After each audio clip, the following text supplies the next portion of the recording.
Welcome to Sputnik, orbiting the world, with me, George Galloway. And me, Gayatri. Short of predictions of Russian soldiers with snow on their boots in Oxford Street, you'd think we were entering a wintry phase of a new Cold War. British politicians and their media echo chamber are in overdrive, trying to hang Russia out to dry. First it was Pussy Riot, then gay rights. Now it's the Russian response to the Western provocation in the Ukraine. Although, as the name suggests, the G20 consists of more than the US and its usual satellites, you would have thought that China, India, Brazil, South Africa, Indonesia, Turkey, which together account for half the world's population, hadn't shown up in Brisbane last week. All the news was about the supposed shirt-fronting of President Putin. The aggro came from men, well, one woman, with white faces, but their buffer boots were a little threadbare, teetering around bankruptcy, as most of them are. But what's it all about, really?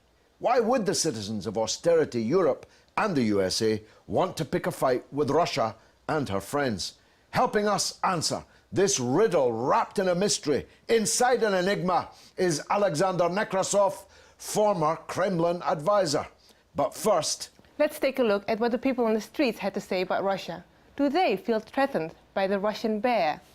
Yes, I do think they're bad. Why?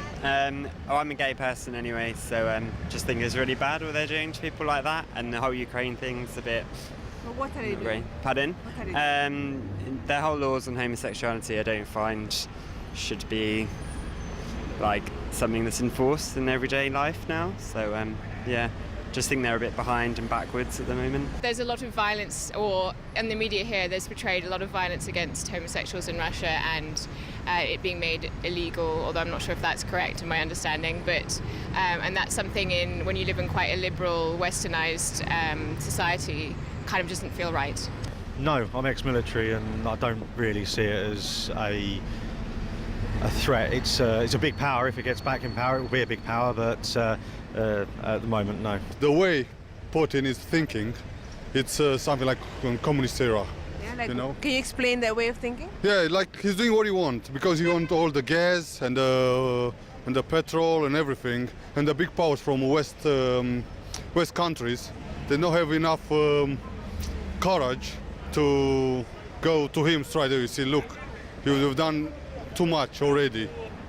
I think America will have another war with... They want the Cold War back. But it's about arms. It's about selling arms to different countries. Alexander, a mixed bag of popular reactions, and it's hardly surprising. I've got the Daily Mail from earlier this week. Almost a spoof headline. It says, Russians spy on UK families via their webcams. Enough to chill the bone of every parent in the land. That Boris, with snow on his boots, is watching their children in their bedrooms or watching their kids brushing their teeth. This is becoming almost hysterical, isn't it? Well, it is hysterical. I think it's been hysterical since last November when events started to unravel in Ukraine. I think that what we are witnessing here is Soviet-style propaganda, strangely enough. Against Russia. Against Russia, so it turns against Russia.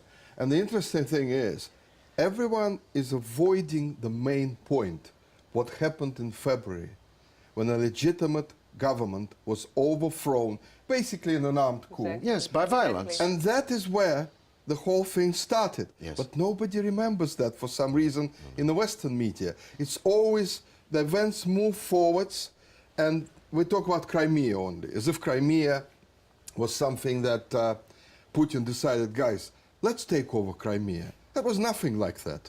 First of all, what they don't understand, these hacks, I mean, is that Putin reflects what the Russian people want. He's not Cameron or Obama who decide, let's go into Libya, or let's go into Iraq, or let's go, I don't know where else they're going to go, Syria probably. And They are there already. Yeah. well, they're probably going to go in big time. And the point here is that it's always Putin did that, Putin did this, and he decided, and so on. And this, I think, is a very important point that is being missed. It's the people of Crimea who decided to go back to Russia. It's not that Putin said to them to come back. Not quite. Now, we'll come in a minute to that very last point that the former military man in your Vox Pops said, that it's about selling arms, it's about creating tension in the world for political and even military-industrial reasons. We'll come to that. You say the hacks have forgotten that. Well, that's not forgotten. Yeah, yes. I mean, it isn't true. They haven't. These are educated fellows. They are, in many cases, highly educated people. They know very well the sequence of events. It's willful distortion of the truth. I mean, Russians spy on UK families via their webcams. It's laughable. I mean, why wasn't that thrown out as an April Fool joke? Well, Instead of being on the front page of almost the biggest selling newspaper in the country. You know what they forgot to mention? That this website, this Russian website, actually revealed these clips from about 120 countries. Britain is just a small part of it. And these are all webcams, sort of private ones, which are showing rooms and baby webcams and so on, which make no sense, of course. The moment you read the Yes. article, No, you it's absurd. realize it's the headline. The people who are spying on all UK families is the British government. GCHQ, Well, the American MI5, government as well. MI6, Edward Snowden He told us all about believed it. it, Read all about it. I mean, that headline should have said, British authorities spy on UK families via their mobile phone, their internet, their webcam and everything else. Probably got somebody up your chimney. Not we're- forgetting the Americans, by the way, Well, of who are course. spying after everyone, Of on course, everyone. even on Angela Merkel. Now, here's the point. Why did all these, the Anglo-Saxon governments, we can understand, the famous five of the former settler states, plus Britain, that unity is always. Why does Angela Merkel tamely go along behind Barack Obama's policy when it is deeply damaging to the German economy, which is already now moving into slump, and when the Americans were tapping her own personal telephone?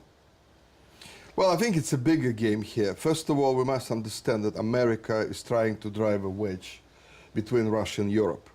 This has got a political and commercial side to it. This is the whole game of this crisis in Ukraine. It needs to cut Russia off and flood the European markets with its own goods because it's sinking. America is bankrupt, let's face it. It's the only way it can save itself is if it takes over Europe through that dodgy free trade agreement which is trying to impose on them. With Merkel, now here is a difficult one because her own party is actually up in arms against her. Not all of them, but some of them. And I think she's playing a dangerous game here because the German economy is the biggest loser of them all if they cut off Russia completely. So I don't really, it's like a death wish. You know, she has a death wish, I think. Because Maybe they found something compromising on her telephone. Well, that is something I thought about as well. And you know why I thought about this? Remember when she went to the United States? Before that, when she met Obama, before that she was a bit, you know, she was Yes, a bit quite restrained. feisty, yeah. She was sort of saying, no, we should find a way around it. There were actually negotiations going on between Germany, Russia, and Ukraine behind the scenes. And so she was in a different... And then suddenly, after that visit and meeting Obama, she changed completely. Now, I was thinking at the time, it's my suspicions, but maybe, you know, they found something in her past when she was living in GDR that they could use against her, because I couldn't understand the transformation and the logic. Hard to She's not that understand stupid, it, is she? another way, yeah. What about the Russian people themselves, the population? Are they aware of this whole Cold War rhetoric that's being resurrected? Well, here in the West, how is it? How is it being received there? Well, I've been watching the Russian websites and in particular Russian bloggers, you know, who respond immediately to everything, and they will respond to that story as well. And I can tell you that yes, of course they realize the situation and they realize the massive, massive propaganda that's going in the Western press, in the Western world, politicians as well. But the point is, and this is my opinion, personal opinion, I don't think that the Cold War had actually gone. The reason being, if it did, NATO would not have existed. But once NATO started to move eastwards, that meant the Cold War in a different type, in a different way. I'm not saying it's the same Cold War, but it started to sort of get back on the cards again. And when they went into Ukraine, and they did go into Ukraine, let's face it, that was basically the beginning of the Cold War again. Russia could not allow NATO to be in Ukraine. No, of course. It's as simple as that. Putin had no choice but to respond. I think the West misjudged Russia's reaction. I think they thought they could swallow them like the Baltics or Bulgaria, Romania, and, you know, pay nothing for it. Just take it over. And it didn't work. And then they were absolutely astonished with Crimea. They did not realize that this could happen. And what they also didn't understand is that when they were saying, but yes, but Putin sent his troops there, you know, to take over Crimea. The troops were there already, in agreement with Ukraine. 25,000 soldiers and officers at the naval base in Sevastopol. And that base is the pride of Russia. And the guys, I know these people. These are real patriots of Russia. They were always saying, you know, Crimea has always been Russian.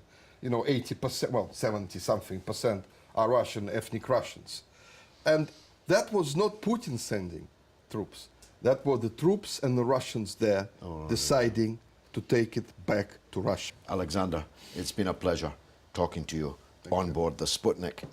Coming up after the break, we'll up the temperature and go Latino. Don't miss it.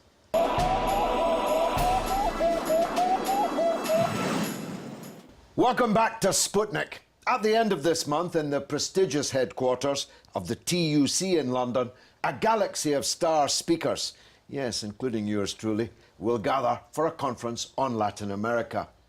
Prime among this August lineup will be Dr. Aleida Guevara. She's the daughter of Che Guevara, a man whose star shines even brighter in Argentina than Lionel Messi, even though Che hasn't been around to score a goal for 47 years. One of the conference organisers is Matt Wilgris of the Venezuela Solidarity Campaign, and we're glad to welcome him on board the Sputnik. Matt, we'll talk about Venezuela in a minute, but tell us about this Latin America conference. What's the range of subjects, speakers, organisers, and how do people, even at this late hour, get to it? Thanks, George. The Latin America Conference is on Saturday, November 29th at TUC Congress House in central London. You can register or get the programme at www.latinamerica2014.org.uk. In terms of the agenda of the day, there's over 25 different workshops covering all aspects of Latin America, country-specific workshops on Cuba, Colombia, Venezuela, which I'm involved in, Ecuador, Nicaragua, Bolivia and so on, but also topics on themes, so looking at things like the role of Latin America in providing solidarity to the Palestinians and working for peace in the world, the role of free education and the student movements in Latin America. Che Guevara's daughter, Aleida Guevara, is like the keynote speaker of the conference this year, and she's speaking in, I think, 4 different sessions. One, a sort of a plenary session to the whole conference, 2 organised by the Cuba Solidarity Campaign, 1, I think, with your good self. And then she's also introducing a film that she made about the late Hugo Chavez in another session as well, which I'll be introducing alongside her. Well, that allows us to segue into Venezuela. It's 2 years ago. You and I were on the streets campaigning in Chavez's last victory. And you know, this one scene that we witnessed that stays in my mind so strongly when we were walking the streets of Caracas. There was this argument between this elderly lady and a young school student. And they were quite loud about it. And it turns out that she was angry at the young boy for calling her a capitalista. Amazing. Only in Venezuela. Only in Venezuela, I thought. I think he called her that because she had a nice coat on. It was quite an unfair allegation. But the one I remember is, as we stood, in fact, I shed a tear, this large group of very poor women moving along the street, joyously singing Chavez, Corazon del Pueblo, the heart of the people. It was simply unforgettable visit, and he seemed like a bull that day in the rain. In the rain. And yet he was taken from us so swiftly.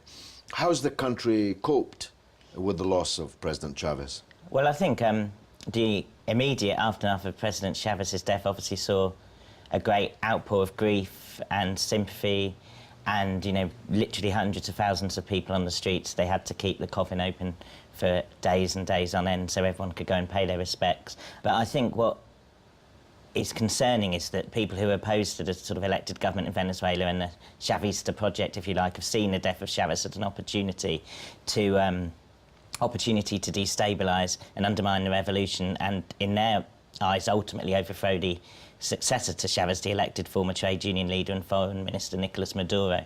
And so in the last year, basically last year and a half, Maduro's been elected, and since January we've seen different attempts from the sort of extreme elements of the right-wing opposition in Venezuela to undermine and destabilise the elected government. And I think we should also remember on a show like this that the US role in supporting and funding to the tunes of millions of dollars those extreme right-wing elements in Venezuela. So as a campaign we've sort of titled what's going on as After Chavez, the Empire Strikes Back.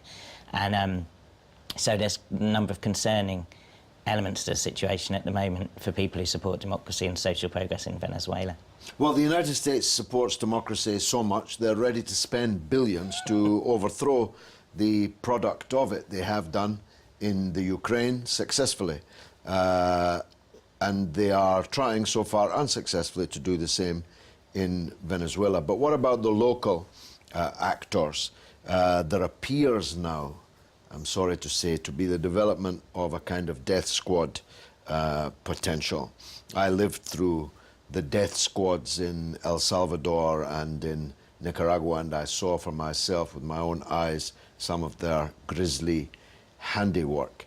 A very young Chavista parliamentarian was murdered horrifically with his partner at home. Tell us about that. Well, recently, on the 1st of October, there was a murder of Roberto Serra, who was the youngest member of the National Assembly in Venezuela, a young lawyer, and the leader of the youth wing of the Socialist Party, which is the governing main political party in the parliament in Venezuela, to which the president belongs. And he was found murdered alongside his assistant in his home. And obviously there's police investigations and so on, criminal proceedings are ongoing. But the former president of Colombia, Ernesto Samper, who isn't a man of the left, but is now a leading figure in UNISUR, which is, in a simplistic way, is a bit like the Latin American European Union. He said that it showed a worrying infiltration of Colombian paramilitarism into Venezuela, and obviously far-right paramilitaries in Colombia have been a concern to supporters of democracy and the left for a long time. But also this tragedy comes within a historical context of the elements of the Venezuelan opposition consistently trying to do things outside the sort of electoral game, basically because they keep losing elections. And they've lost 2 elections, national elections, it should be remembered, since Chavez died.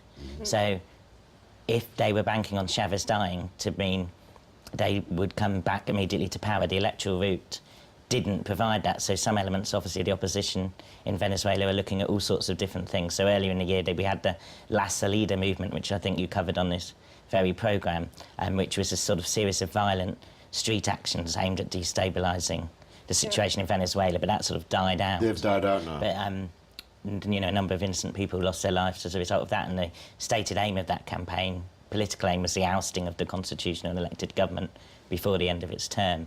So we need to be very vigilant about the situation in Venezuela. And are the Chavistas vigilant?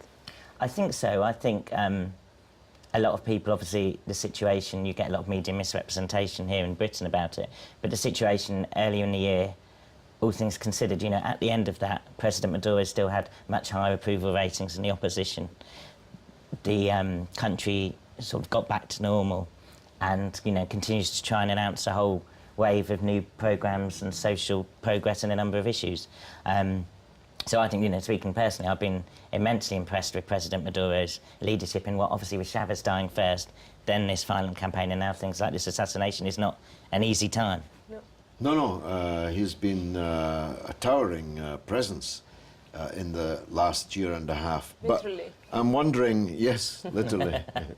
I'm wondering how united the left is in Venezuela. One hears or reads stories, admittedly, in hostile newspapers, and I don't read Spanish, so I don't really get the other side.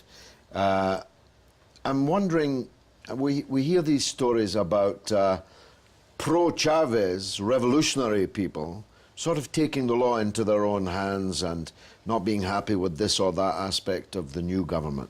Tell us about that. I think you're right, there's people obviously who have a interest in opposing the revolution, and the government exaggerate divisions in Venezuela on the left. But equally, Venezuela isn't, you know, it's a new sort of form of 21st century socialism in its own eyes, which is evolving. So it isn't a one-party state. And within the left, although nearly everyone is in the United Socialist Party, which brought together over 40 organisations, there are other organisations like the Communist Party of Venezuela and some sort of the PPT and others that support the government that aren't in that. So there will be disagreements on a political level between those parties, for example.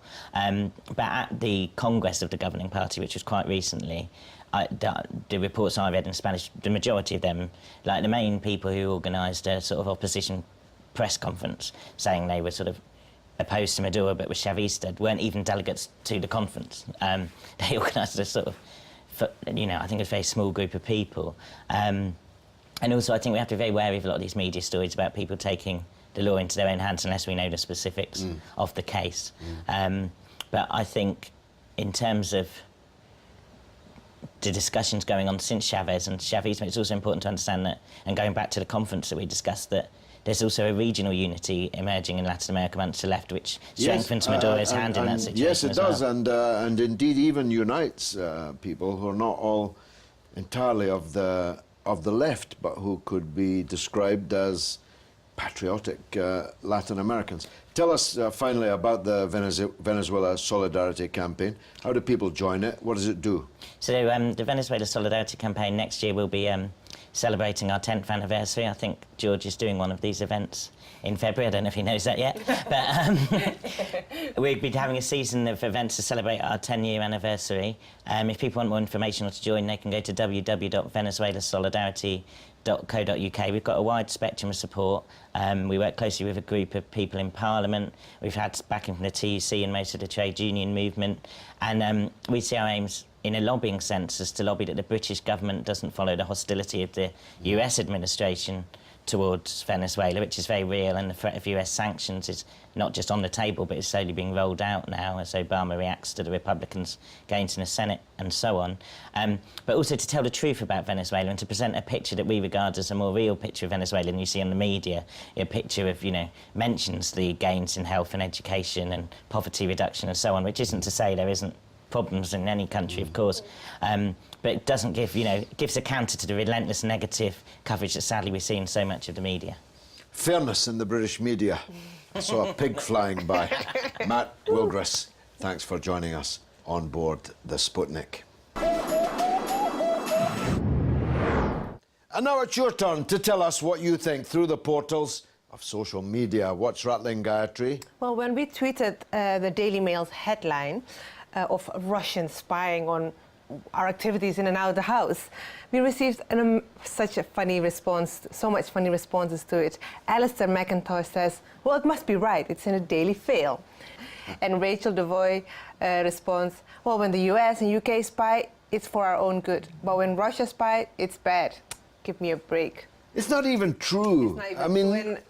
the idea that Russia, with all its many problems, is over here looking at people in Milton Keynes, what they're doing in their kitchen. But But as you said, it should have been on April 1 as an April Fool joke. Yeah, but a lot of fools fall for it. And there's millions of fools. Read the Daily Mail. Or the Daily Fail, as she called it. On Venezuela, will Comandante Chavez's legacy survive? Che Brand answers, he changed the world, so how could he not? Well, that's no guarantee, because the world can change and change back and change again. 2 steps forward, one step back. Let's hope it's only 1 step back. Well, that's it that we have for this week. Which means that's the end of the show. Stay in touch with us on Twitter at RT_Sputnik and on Facebook on Sputnik on Russia Today. It's goodbye from me, Gayatri. And from me, George Galloway. It's been marvellous.